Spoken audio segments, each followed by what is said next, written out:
తొలకరి జల్లులు కురియడంతో రైతన్న మురిసిపోయాడు. పలు ప్రాంతాల్లో వ్యవసాయ పనులను ఖుషిగా మొదలుపెట్టినటువంటి పరిస్థితి మనం గమనిస్తున్నాం. ప్రస్తుతం కొత్తపల్లి వ్యవసాయ క్షేత్రంలో ఉన్నాం. పత్తి విత్తనాలన్నీ కూడా వేస్తూ వాళ్ళు ఎప్పట్లాగానే ముందుకెళ్తున్నటువంటి పరిస్థితి. కొంతమంది రైతులతో మాట్లాడదాం. ఇప్పుడే ముందే వేస్తున్నారు, ఇంకా వర్షాలు పడలేదు. ఎట్లా చూడొచ్చు? ఎన్ని ఎకరాలు వేస్తున్నారు? నేను 10 ఎకరాలు వేస్తాను. 10 ఎకరాలు వేస్తారు. ఏమేస్తారు? పత్తి, వరి, మొక్కజొన్న. సో ఇప్పుడే వేస్తున్నారు కదా, ఏం ప్రాబ్లం రాదా? ఇదంతా ఇంకా వర్షాలు విస్తారంగా కురియడం లేదు. కొన్ని ఒకటి రెండు మాత్రమే శాంపిల్గా టేస్ట్ చేయించినాయి వర్షాలు. ఇట్లా వేస్తే పర్వాలేదా? ఏమీ ఇబ్బంది కదా? ఇట్లా వేస్తే ఒక రైతుకి ఏంటంటే తొక్కుడు పడదు చేను. లేబరు అనేది సమయానుకూలంగా దొరుకుతారు. అదే వర్షం పడ్డాకైతే తొక్కుడు పడుతుంది, లేబరు ఇన్ టైంలో దొరకరు. ఈ ముందుగా పొసిలో పెడితే ఆ వర్షాలు ఒక 10 రోజులలో 2 సార్లు పడాలి.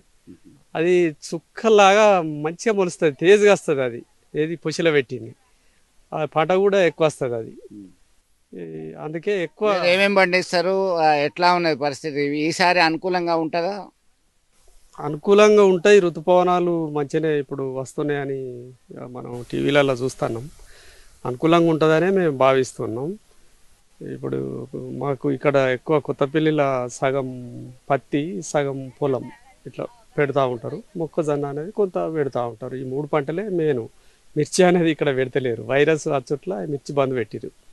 ఇప్పుడు ఈ 3 పంటలే పత్తి. సో మీరు చెప్పండి, ఎన్ని ఎకరాలు వేస్తున్నారు? ఎట్లా ఉంది? ఎట్లాంటి జాగ్రత్తలు తీసుకొని నాటుతున్నారు పత్తికి సంబంధించి? 16 ఎకరాలు అండి. ఇది మొన్న పోయినసారి 2 జల్లులు పడితే ఆ జల్లులతోటి దుక్కి బాగు చేసుకున్నాం. ఇక ఇప్పుడు పొడిగానే ఉంది కదా, వారం రోజులకు వర్షం పడ్డా కానీ ఇబ్బంది ఉండదు ఇప్పుడు. కానీ పడ్డే వాన ఏమవుతుంది అంటే సార్, ఈ 10 రోజులలో ఒక 2 సార్లు వాన పడింది అనుకో బాగుంటుంది. ఇట్లా ఇప్పుడు నల్ల నేల కదండి ఇది. నల్ల నేలలో మళ్ళీ వర్షం పడ్డాక మనం దున్నుకోవాలన్నా చేయాలన్నా కానీ ఇబ్బంది అవుతుంది. ఫస్ట్ జల్లు 2 జల్లులతో దుక్కి బాగు చేసుకున్నాం. ఇప్పుడు పొడిగానే ఉంది. విత్తనం వేస్తే 10 రోజులలో ఒక 2-3 సార్లు వాన పడింది అనుకుని విత్తనం కూడా మిస్ కాకుండా మొలుస్తుంది. అంటే ఈ ప్రాంతంలో కూరగాయల సాగు ఏమైనా చేస్తున్నారు? లేదండి, కూరగాయల సాగు ఏం చేయట్లేదు. ఓన్లీ పత్తి వరకు పండిస్తాను దీంట్లో. ఎట్లా చాలా పర్వాలేదా? ఇక్కడ లాభాలు అట్లానే ఉంది? పర్వాలేదు సార్. ఇప్పటికైతే లాస్ట్ 2 ఇయర్స్ నుంచి అయితే పత్తి పంటకు అనుకూలంగానే వాతావరణం బాగానే ఉంటుంది. మద్దతు ధర కూడా బాగానే ఉంటుంది. ఇబ్బంది అయితే లేకుండా ఉంటుంది సార్.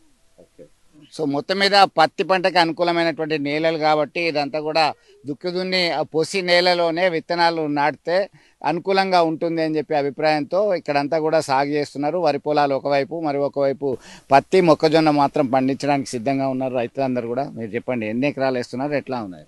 ముఖ్యంగా ఇప్పుడిప్పుడే పడే వర్షాల వైపు రైతులు చూస్తున్నారు. సో లాస్ట్ ఇయర్ కన్నా ఇప్పుడు కొంచెం వర్షాలు ఇంకా పడలేదు.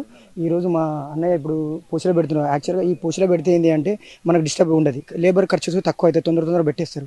వర్షం పడితే ఏంటంటే కొంచెం ఖర్చు ఎక్కువ అవుతుంది, లేబర్ అందరూ ఒకసారి వ్యవసాయ పనిలో నిమగ్నం అవుతారు కాబట్టి కొంచెం లేబర్ షార్టేజ్ అవుతుంది. ఎందుకంటే ఇప్పుడు యాంత్రీకరణ వ్యవసాయం మొత్తము మిషన్ల మీద ఆధారపడి ఉన్నది, లేబర్ దొరకడం కష్టం అవుతుంది.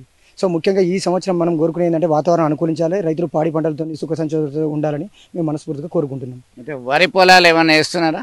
ఆ వరి పొలాలు వేస్తున్నామండి. యాక్చువల్గా ఏంటి అంటే కొత్తపల్లిలో ఈ పత్తి తక్కువ, ప్యాడీ ఎక్కువ అండి. ఎందుకంటే వాటర్ ఏరియా కాబట్టి మనకు ఎస్ఆర్ఎస్పి కెనాల్ అందుబాటులో ఉంది కాబట్టి ఈ ఏరియా మొత్తము పొలాలు ఎక్కువ అవుతాయి. వాతావరణం అనుకూలిస్తే అనుకున్న రేంజ్లో పంట పొలాలు పండిస్తాము, లాభాలు వచ్చే అవకాశాలు ఉన్నాయని ఆశావాహ దృక్పథంతో ఉన్నటువంటి పరిస్థితి అయితే రైతుల దగ్గర నుంచి ఉన్నాం.